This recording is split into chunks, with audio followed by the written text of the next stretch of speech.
We've all said it, haven't we? I'm never gambling again. We've all said that to ourselves, almost certainly on multiple occasions.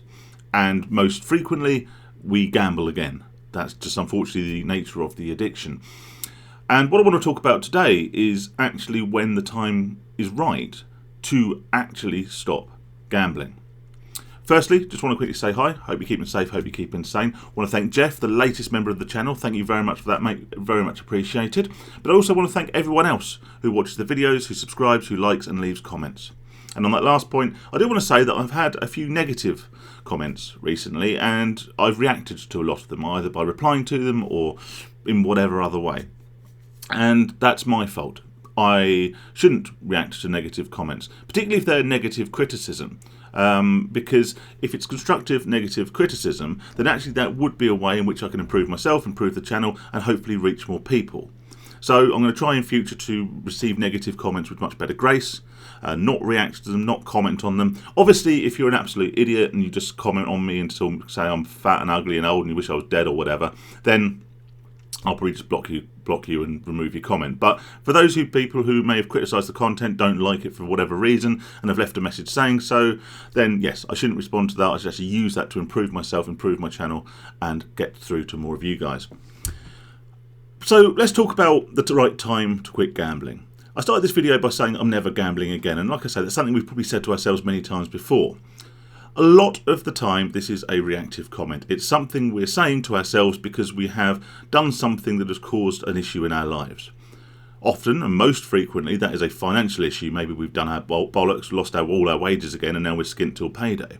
It could also be something sort of more intangible, like we've had an argument with a loved one, or we've got into a bit of an issue at work, or we've been late for a particular family occasion. There's many reasons why we might say that we've never going to gamble again. I'd say most common is the financial one. It's the result of an obsession the night before, waking up with that horrible punched in the stomach feeling that makes you feel absolutely terrible, knowing the damage you've done to yourself. The problem, as I've spoken about many times before, is if we are using that feeling as motivation to get into recovery, is that feeling fades much quicker than it probably should. Often by later that same day, we are no longer feeling that pain. The gambling hangover is lifted, and the draw to gamble again, whether that be purely through habit or be through chasing previous losses, that arises and we find ourselves back gambling, possibly even more than ever. We can, of course, use that motivation to take active steps to stop ourselves from gambling. I strongly recommend, if you're feeling that way now, that you do just that. But from my experience, and I'm only speaking from my experience, the best long-term recovery strategies are based on considered and logical, practical steps to prevent yourselves from gambling further. When I've done it, it's been in the cold light of day. It's been when I've been sober, I'm not reacting to a big loss, and I've just got my practical head on, and I've decided to attack this problem, which I've known in many cases for years and years and years that I have. So when is the right time to sit down and make this practical choice, this decision to stop ourselves from gambling, to never gamble again? It might be that you're watching this video and you're thinking about stopping gambling. You know that you've got a bit of a problem with gambling, and you think, well, now, I really should start addressing this. But maybe you've got upcoming events, upcoming occasions where gambling is going to be an integral and seemingly insurmountable part of that occasion. Maybe you've been invited to a stag do or a hen do at a racetrack. I know I went to one years ago at, where was it? Newmarket, because I'm not a million miles from there. So you think, well, I can't stop gambling before then because that's going to be such a substantial part of the day. Maybe you got, your mates are planning to go to a casino at the weekend, and you're gonna have a few bets at the casino. So you don't want to stop gambling before then because, of course, that's going to ruin the whole trip, isn't it? You're not going to be able to gamble, so what's the point in going to the casino in the first place? So when's the right time to stop? Okay, let's look at this from a different angle. If you are a casual drinker, someone who goes out a couple of times a week, has a few beers, it doesn't really cause you any issues apart from maybe the occasional sort of mild hangover. But you think, you know what? I want to cut down on my drinking. I want to stop drinking for a bit, just detox, get myself a bit healthier, concentrate on other things and stop wasting money on beer. So what you do is you look at your diary, don't you? You look at your calendar and go, right, I've got a wedding here, I've got a stag do here, I've got a 40th birthday here. Oh, look, here's a big block of time. Here's a block of time where I have no priorly booked social engagements, no social occasions, no reasons to drink. So you think that is when I will start my period of abstinence, my period of sobriety. And if you are in the shoes of a casual drinker, someone who does that 2 trips to the pub a week, or maybe a couple of glasses of wine of an evening or whatever, you are able to do that. There is actually nothing really wrong with planning your periods of abstinence around the occasions and pre-booked social events. If that same person was an alcoholic, a alcohol dependent person, someone who literally cannot function without the consumption of alcohol, it would never ever be advised to wait before you stop. In the same way that if you have accepted, as probably so many of us have, that we have a gambling addiction, we have a problem, we are unable to stop this purely through our own will, why would you continue another day adding to the problem, perpetuating both the psychological rut that you're in and also invariably creating more financial damage and damage to relationships and other aspects of your life? To continue to gamble is admitting that you don't want to stop gambling.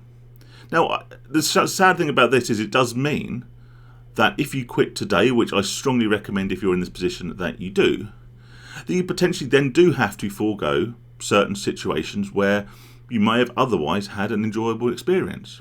It could well be that if you went to that race day, if you went to that casino, you could go have a good time with your friends and not gamble. However, I would suggest that in the early stages of recovery, putting yourself in the path of such temptation, particularly if there's going to be things like alcohol involved, which are much, much likely to damage your resolve, I would say, unfortunately, on this occasion, it may be worth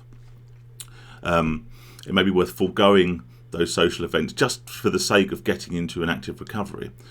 Of course, if it's something you really cannot and socially would not be able to avoid, for example, it's a very, very close relative and you're supposed to be going with, then put measures in place to enable you to not gamble while you're there. Get someone else to hold your money.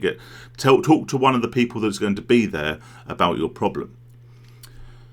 The other thing to think about is outstanding bets. Now, a lot of people may have already put bets on the World Cup or upcoming race meets. Never really been into horses myself, so I don't know what's coming up. But it might be that you've already got outstanding betting slips. The professionals would tell you to discard those betting slips. If you go on to GamCare, who I have a lot of respect for but don't always totally agree with, they would say, well, bin the betting slips. And they would say that any winnings you're likely to get off the back of any open bets is going to be far, far less valuable than a sustained and lasting recovery. Now, I can totally get on board with that. I totally agree with that. Even if you're due to win a couple of grand if a certain sort of accumulator comes in, that's absolutely true. That the benefit to your recovery is going to outweigh any winnings that you potentially will forego.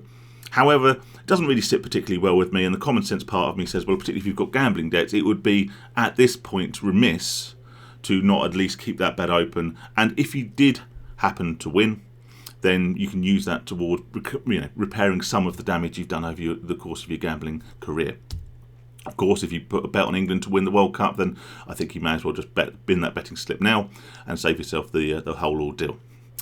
On a practical note, if you are in that situation, then I would suggest getting someone very close to you, someone trusted, to hold on to the physical betting slip for you. And then if you do win, they then give you that money, or you put it into an account or whatever, I don't know. If it's online, then maybe what you can do is hand your login details over to someone else. So should you win again, you're able to recover your funds, but you're not able to chase the loss, you're not able to place any further wagers, and you're not able to cause yourself any more financial or social damage.